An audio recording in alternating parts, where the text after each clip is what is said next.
Hola, hola mis queridos hermanos, mis queridas hermanas, mis estimados amigos. Un buen día para todos.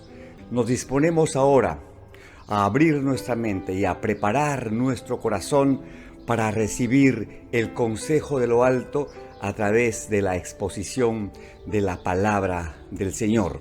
Y vamos a completar la enseñanza acerca de una de las doctrinas fundamentales del cristianismo, ¿ya?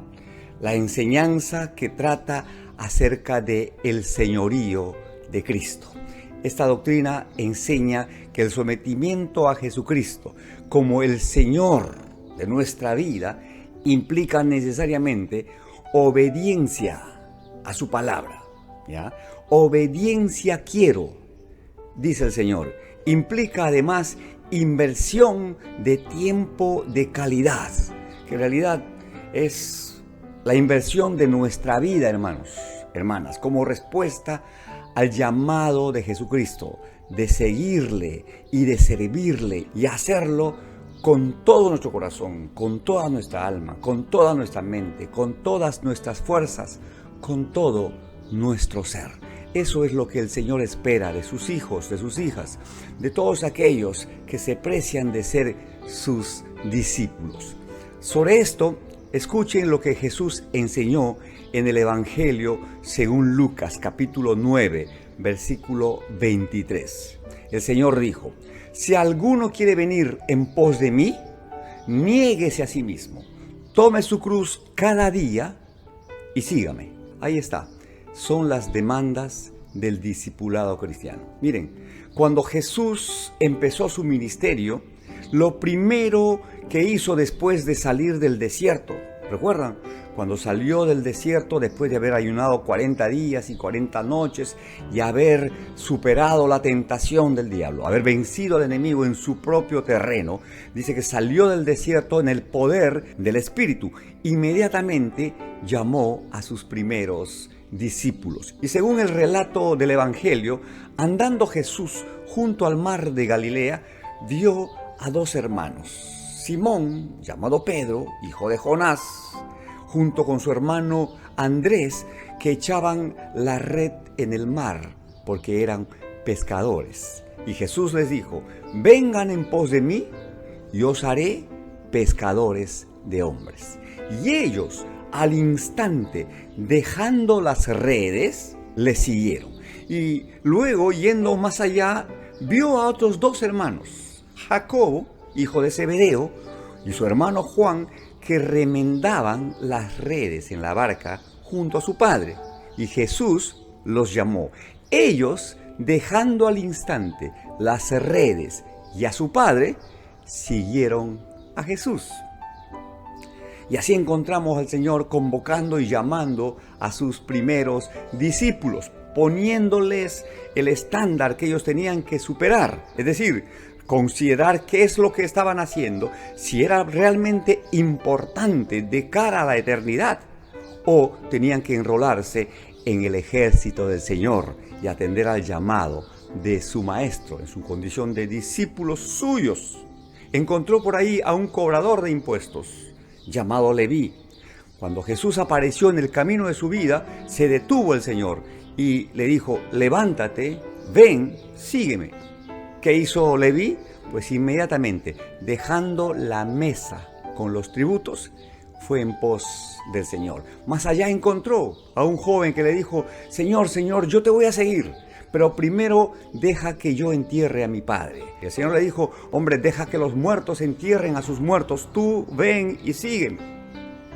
Y luego encontró a este escriba que se ha hecho famoso, ¿verdad? Según nuestro relato. Este escriba que le dijo: Señor, Señor, yo te voy a seguir por donde quiera que tú vayas.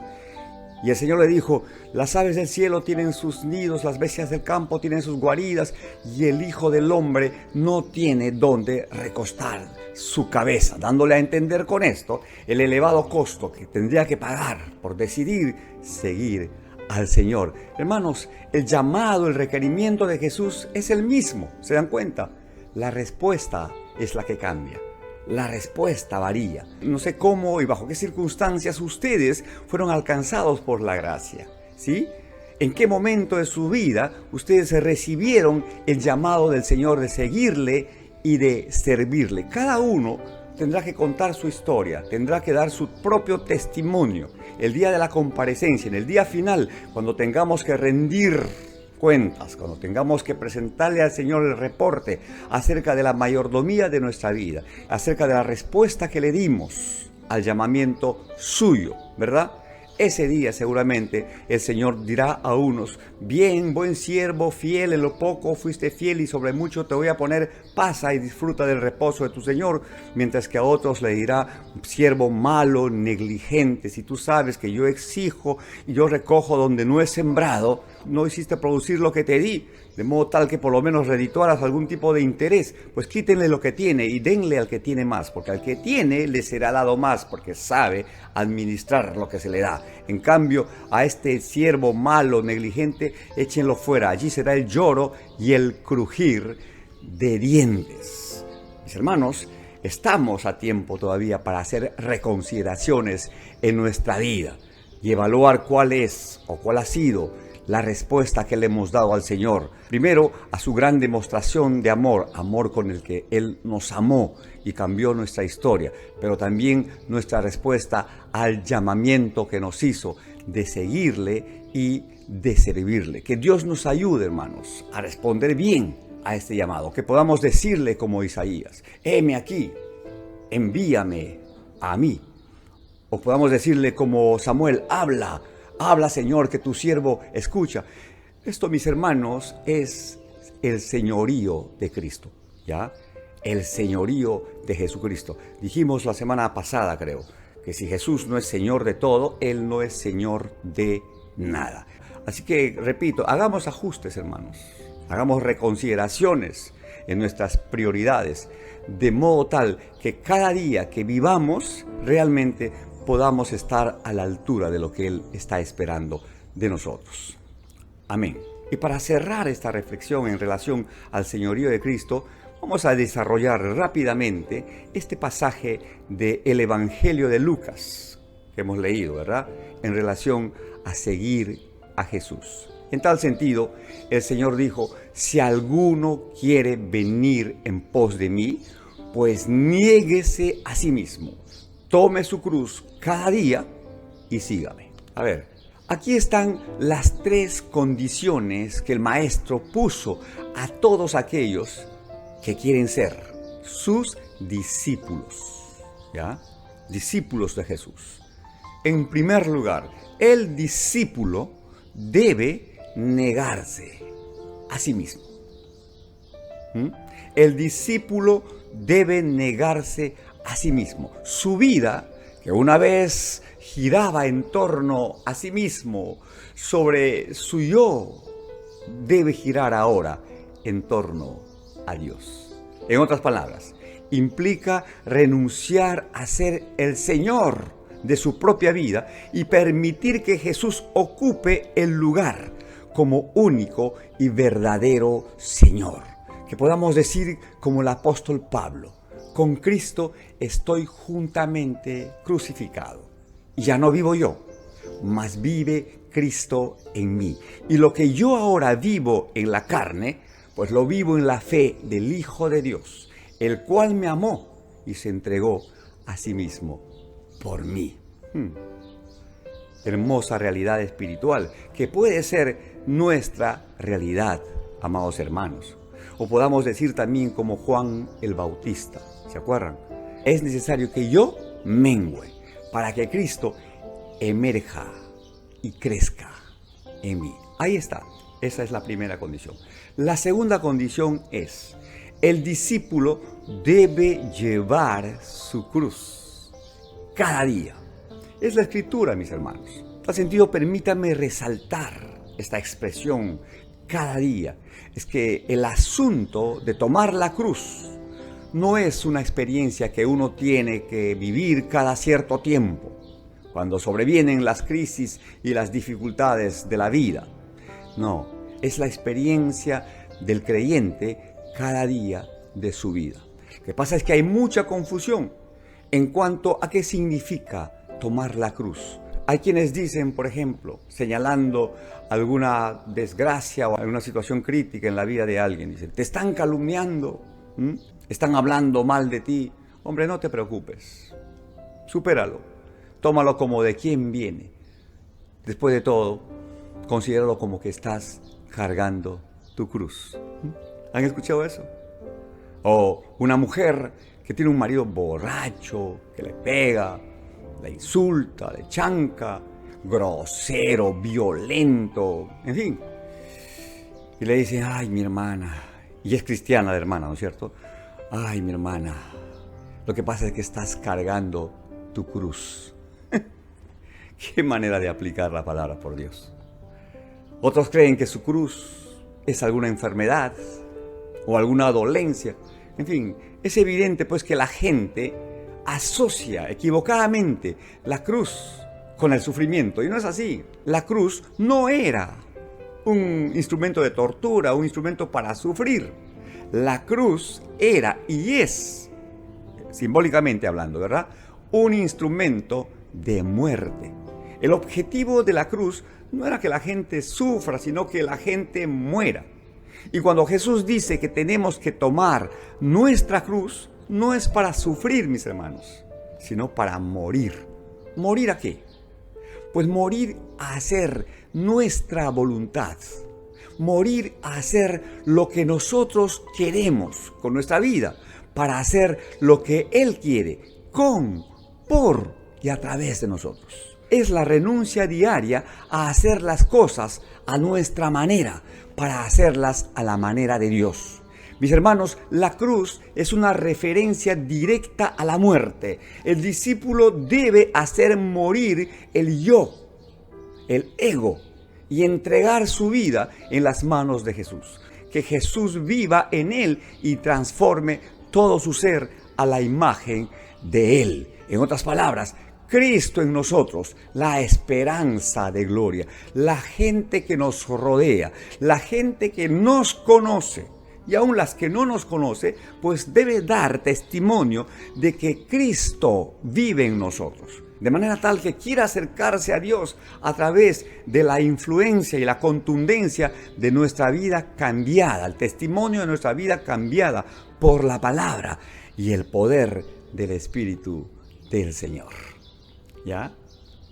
Y en tercer lugar, el tercer requerimiento, la tercera condición del discipulado de Jesucristo es: el discípulo debe seguir a Cristo, con todo lo que esto implica, demanda en términos de esfuerzo, sacrificio, renuncia, entrega total, en fin. La idea es estar dispuesto a ir con Él hasta el Gólgota. Significa poner a Jesús como la prioridad número uno en nuestra vida, incluso hasta la muerte. Y ojo que seguir a Jesús implica cercanía, comunión con Él, ¿ya? Porque hay quienes siguen a Jesús, pero lo hacen de lejos, como Pedro. ¿Se acuerdan ustedes cuando negó al Señor? La Escritura dice que Pedro seguía a Jesús de lejos, marcando sus distancias, ¿sí? Cosa que si la cosa se ponía complicada, él simplemente volteaba la mirada y desaparecía de la escena. El que sigue a Cristo tiene que estar dispuesto, mi hermano, mi hermana, a confesar su señorío, a dar explicación de su fe y hacerlo con mansedumbre. Uno que sigue a Cristo debe estar dispuesto a nadar contra la corriente, porque habrá momentos en los que tendremos que enfrentar tempestades y tormentas que harán peligrar nuestra barca. Pero tranquilo, tranquila, cerciórate nomás que Jesucristo esté en tu barca, porque seguramente Él, si fuera necesario, hará que las olas se calmen, que la tempestad mengüe y que llegues sí o sí a puerto seguro. Recuerden que su palabra dice: no temas porque yo estoy contigo. No desmayes porque yo soy tu Dios que te esfuerzo. Siempre te voy a ayudar, siempre te voy a sustentar y sostener con la diestra poderosa de mi justicia. Yo repito permanentemente estas porciones de la Escritura porque es primeramente la palabra de Dios, que es viva, eficaz, más cortante que espada de doble filo, que debe penetrar hasta partir nuestra alma, espíritu, coyunturas, tuétanos, y discernir los pensamientos y las intenciones de nuestro corazón. Y al ser esta palabra viva, por tanto, tiene aplicación directa, tiene poder inmediato sobre nuestra realidad que puede ser cambiada radicalmente por Dios. Ahí está, mis hermanos. Estas son las 3 condiciones que Jesús puso para todos aquellos que quieren ser sus discípulos. Conclusión. A ver, las congregaciones cristianas, evangélicas, por no hablar ya de las otras, ¿verdad?, están llenas de gente que han recibido a Cristo en su corazón, bajo una circunstancia adversa, en un momento único, un momento crucial de su vida, tomaron la decisión, según ellos, de entregarle su vida a Jesús. Pero al paso del tiempo, lo único que terminaron haciendo es calentar una banca. Y ahí están. Mucha gente que se ha enrolado en el ejército del Señor, pero que no tiene la más mínima intención de convertirse en un discípulo de Jesucristo. Entonces, el Señor no puede contar con ellos. Cuando Él los necesita, pues no están dispuestos. Siempre tienen una excusa. No están dispuestos para el sacrificio ni para la prueba. No han valorizado el precioso privilegio de ser discípulos de Jesús, de ser siervos y siervas del Señor. Todos buscan obtener una corona, eso sí, ¿verdad? Pero tengo que decirles que no hay corona sin pasar por la cruz del discipulado. Estarán de acuerdo con esto, ¿verdad? Y como palabra final, permítanme decirles, y con todo respeto, pero con firmeza, tú no puedes decir que eres cristiano, que eres cristiana, y decir que Jesús es tu Señor si vives a tu manera, sin considerar a Cristo en las decisiones de tu vida. No importa cuántos años tengas de cristiano, no importa cuánto conozcas de la Escritura Sagrada, porque puede ser que conozcas desde el Génesis hasta el Apocalipsis y que hayas retenido hasta de memoria pasajes enteros de la Sagrada Escritura. No importa. Tampoco importa cuánta experiencia tú tengas en el ministerio. No importa que fluyas, entre comillas, que fluyas con una poderosa unción a través de los dones del Espíritu Santo, que tú hables en lenguas, que tengas palabra de ciencia, palabra de sabiduría, discernimiento de espíritus, que tengas el don de la fe y que puedas hacer milagros y prodigios y maravillas en el nombre del Señor.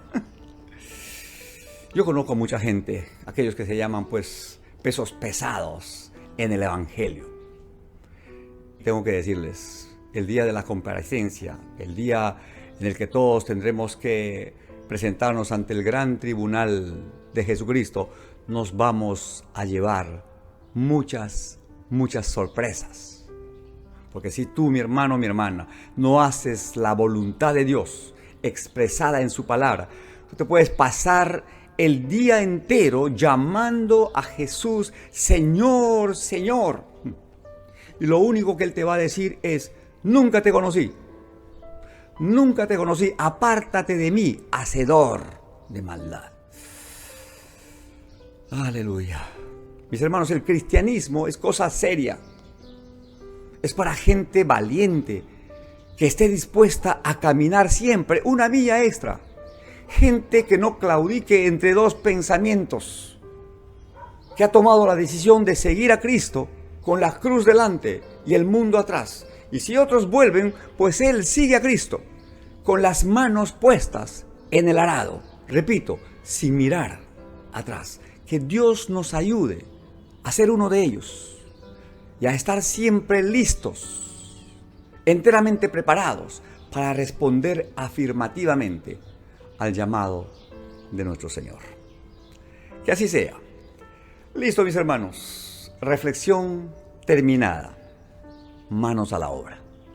Les mando un abrazo fraterno con mis mejores deseos y parabienes. Y que en esta semana que empieza, pues los cielos estén abiertos y que el Señor derrame sobre ustedes y sus familias de sus bendiciones hasta que sobren y abunden. Si el Señor así lo permite, nos volveremos a encontrar la próxima semana. Que estén bien.